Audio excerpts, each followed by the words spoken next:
I'm Chris, ex-member of the Hells Angels, and I am chatting with Staxx.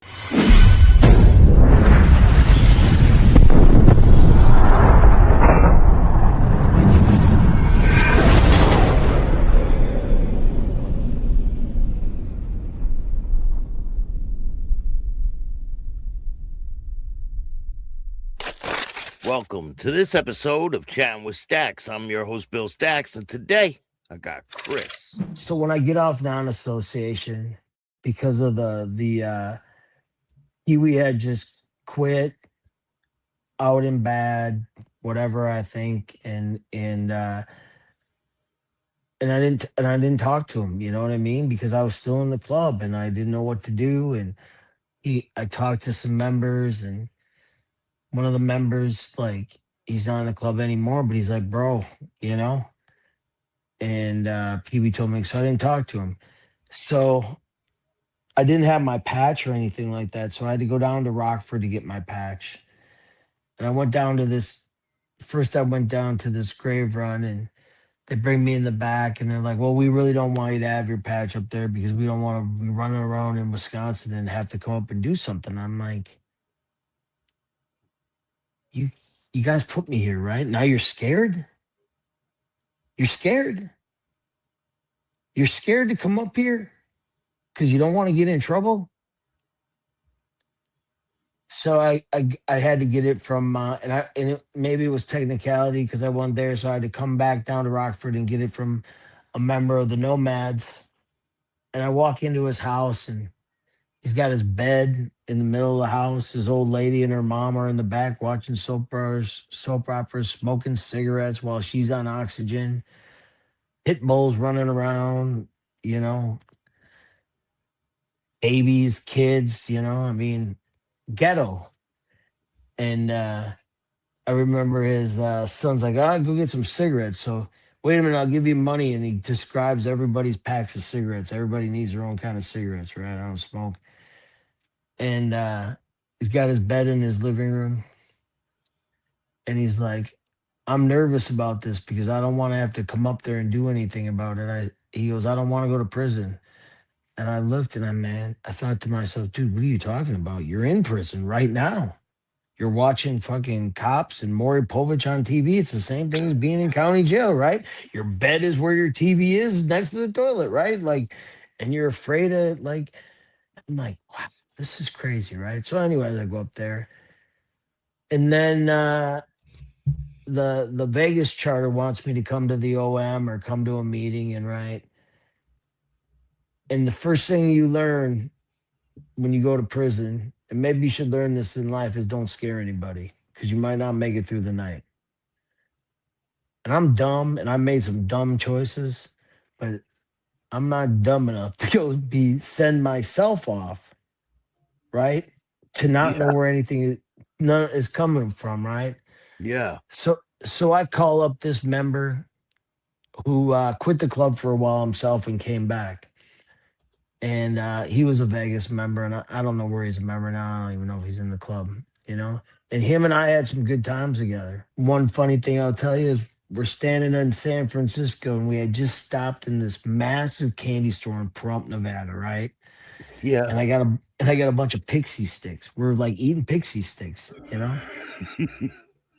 And we're standing out there in the front, and these people out on the club, he's like, what do you got there? We're like, pixie sticks, because I had them in my vest, right? In the top pocket.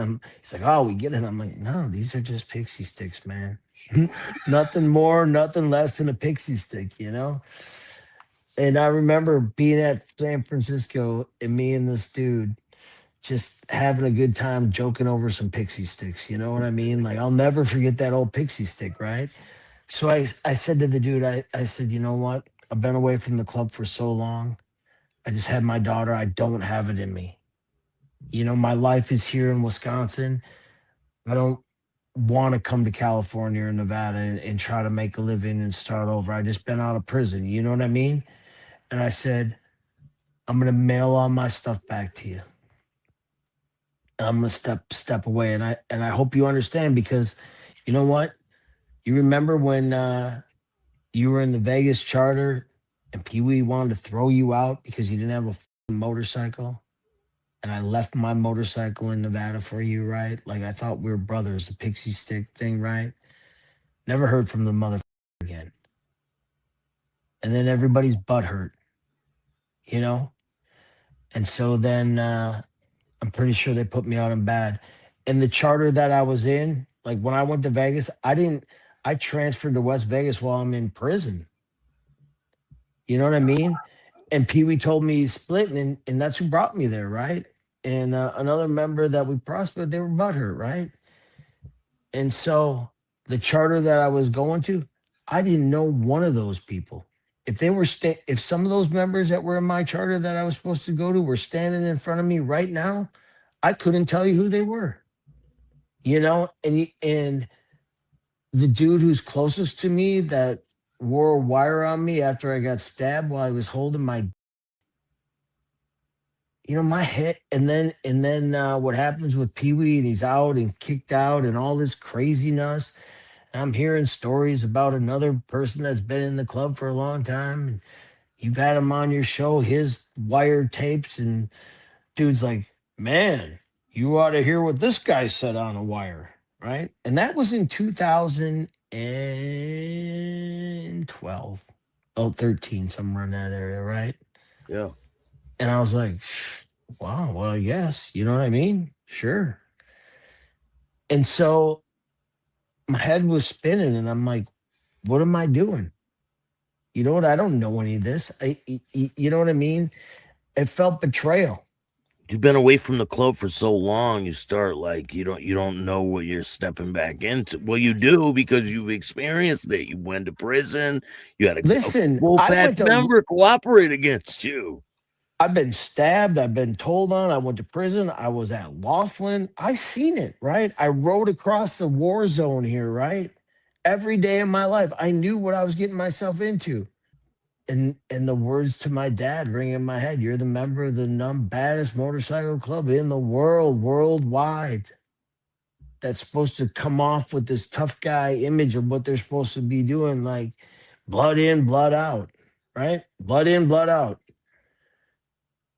Stitches get stitches. You know what I mean? Three can keep a secret if two are dead. All those little cliches on the back of the shirts,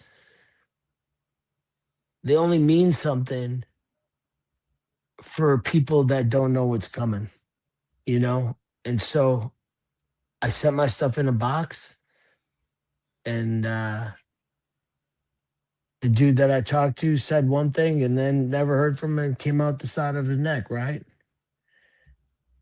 So that's really what is disappointing to me, you know? If I want to live that disappointment, I could just get married again or something like that. Well, what has your life been like ever since you've been out of the club? Is it less stressful? Yeah, I mean, Less responsibility? oh, no, you don't have any responsibilities when you're in the club except for riding around, living crazy. No, but That's you have easy. responsibility to the club. Yeah, but those responsibilities were something that I knew that came with the territory. I knew what they were when I signed up, right? It goes back to the camaraderie, the tribalness, right? Like if you and I are on the same team, we're teammates, right? My responsibility is to you. I remember a couple things that they told me, like make sure that if you got some, you put whatever you want to keep for yourself in one pocket, because if you bring it out, you got to share it with everybody, right? That's What's everywhere my you go, man. When you're at a party and stuff, right? but it's a brother thing, right? What's mine is yours, right? 50-50, right? Like if you and I are on a desert island and we don't have any water, you know what? Half my water is yours if you're my brother. Whether it's going to kill me or not, we're riding it together. And that's the mentality that I had. But And dudes I are don't keeping think that extra water in their back pocket. exactly. And I don't think that's the mentality of the club, right? Otherwise, brothers wouldn't be telling on brothers. I don't give a what their excuse is. Even if the person did them dirty, right? When you're in a family, like I tell my kids, in the world, I'm going to tell you the truth. and I'm always on your side, even if you're wrong.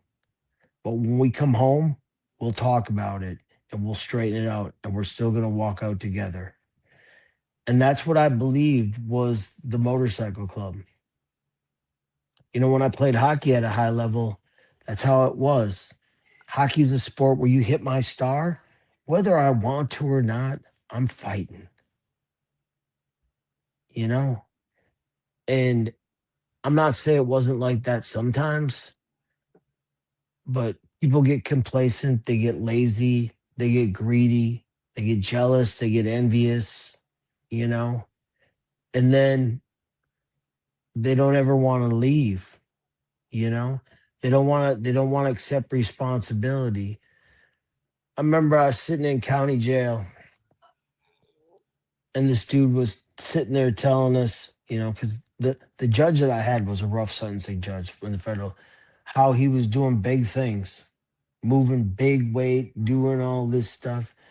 And I remember listening to him at 5 o'clock in the morning on his phone crying to his mom because George just broke it off in his ass for 30 years. And I yelled out of my cell, yesterday you were doing big things, moving big weight, being a big time baller. Now you got big baller time, and now you're crying, looking for somebody to tell on. If you fit into that category, you.